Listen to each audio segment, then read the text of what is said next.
Hai, jumpa kembali dengan channel Hasudungan dan Rekan. Topik bahasan kita tentang akibat hukum dari perkawinan Kristen yang tidak dicatatkan di kantor catatan sipil, atau tidak memiliki akta perkawinan. Penting diketahui, pernikahan siri ini lebih dikenal dalam persoalan agama Islam. Sehingga dapat dikatakan, konteks pernikahan siri ini tidaklah dikenal dalam terminologi selain dari agama Islam. Sebab, makna dari kalimat siri dalam bahasa Arab adalah sirun yang artinya adalah rahasia, sunyi, diam, tersembunyi. Sehingga, perkawinan tersebut adalah perkawinan yang bersifat dirahasiakan. Seiring perkembangan zaman dan sistem pernikahan di Indonesia, nikah siri saat ini tengah menjadi polemik tersendiri di masyarakat. Tidak hanya di agama Islam, namun juga dalam agama non-Muslim. Problematikanya dalam perkawinan siri, sepanjang memenuhi seluruh ketentuan syarat sahnya perkawinan yang dianut oleh agama, maka dapat dikatakan sebagai suatu pernikahan sah di hadapan hukum agama. Padahal, Undang-Undang Nomor 1 Tahun 1974 tentang perkawinan, menegaskan sahnya suatu perkawinan selain dilakukan menurut hukum masing-masing agama dan kepercayaan, juga harus dicatatkan oleh negara. Jadi sangat jelas, nikah siri sering diambil sebagai jalan pintas pasangan untuk bisa melegalkan hubungannya, meski tindakan tersebut pada dasarnya adalah pelanggaran atas Undang-Undang Perkawinan. Nah, perkawinan yang tidak dicatat oleh negara atau tidak tercatat di kantor catatan sipil, maka perkawinan yang hanya dilakukan berlandaskan hukum agama dapat dipersamakan kawin siri atau nikah siri. Ingat, pada dasarnya pernikahan siri dilakukan karena ada hal-hal yang dirasa tidak memungkinkan bagi pasangan suami istri untuk menikah secara formal. Apa itu? Ada banyak faktor melatar belakangi terjadinya pernikahan siri. Semua alasan mengarah bahwa pernikahan siri dipandang sebagai jalan pintas yang lebih mudah untuk menghalalkan hubungan suami istri. Selain itu, berbagai problem pun muncul menyertai pernikahan siri.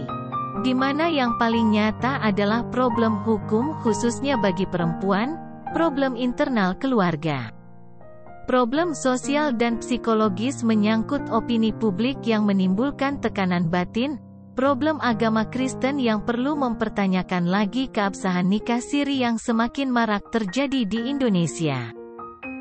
Terkait problem-problem tersebut, official channel ini hanya membatasi pembahasan atas problem hukum yang muncul akibat dari suami istri melakukan perkawinan siri. Untuk itu, kami telah meminta pandangan dan pendapat hukum dari seorang pengacara perceraian asal Kota Medan, mengenai apa akibat hukum yang timbul bagi pasangan Kristen yang melaksanakan kawin siri.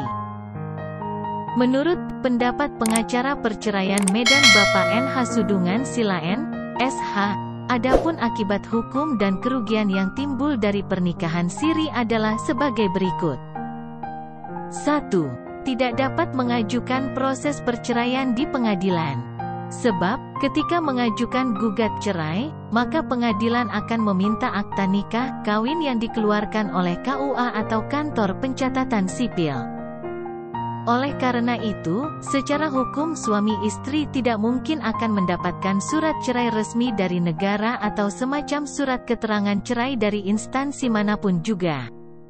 2. Akan mengalami kesulitan untuk melindungi dan menuntut hak-hak istri, antara lain, mendapatkan pembagian harta gonogini, nafkah, dan hak material lainnya yang timbul dari perkawinan. 3. Mengalami kesulitan untuk memperoleh hak asuh anak dan nafkah anak dari suami nikah siri. Sebab, berdasarkan pasal 43 Undang-Undang Perkawinan bahwa anak yang dilahirkan di luar perkawinan hanya mempunyai hubungan perdata dengan ibunya dan keluarga ibunya.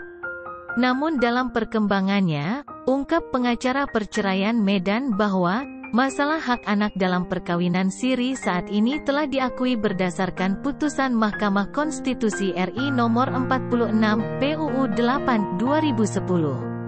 yang kemudian diikuti ketentuan yang termaktub dalam Undang-Undang Nomor 24 Tahun 2013 tentang perubahan Undang-Undang Nomor 23 Tahun 2006 tentang Administrasi Kependudukan.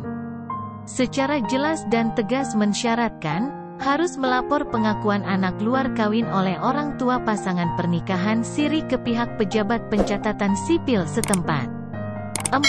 Akan kesulitan untuk mengurus administrasi kependudukan anak, seperti mengurus akte lahir, kartu keluarga dan surat diri lainnya.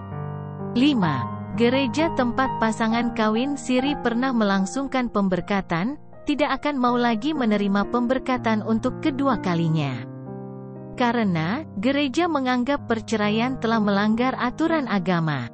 Menurut Alkitab, hanya ada 2 alasan terjadinya perceraian, yaitu karena salah satu dari suami atau istri terbukti berzina, tertulis di dalam Injil Matius 19 ayat 9, dan perceraian oleh karena kematian. Alkitab lebih lanjut menekankan, apa yang sudah dipersatukan Allah tidak dapat diceraikan oleh manusia, tertulis di Injil Markus 10 ayat 9, jelas pengacara perceraian anggota DPC Peradi Medan ini. Memang, setiap orang berhak menentukan pilihan hidupnya. Tapi, untuk perihal nikah siri ini, ada baiknya jangan dilakukan. Karena tidak diakui negara, dan menimbulkan akibat hukum yang sangat merugikan. Demikian penjelasan tentang akibat hukum pernikahan siri di Indonesia. Semoga bermanfaat bagi para pemerhati hukum perkawinan. Atas perhatiannya diucapkan terima kasih dan sampai jumpa.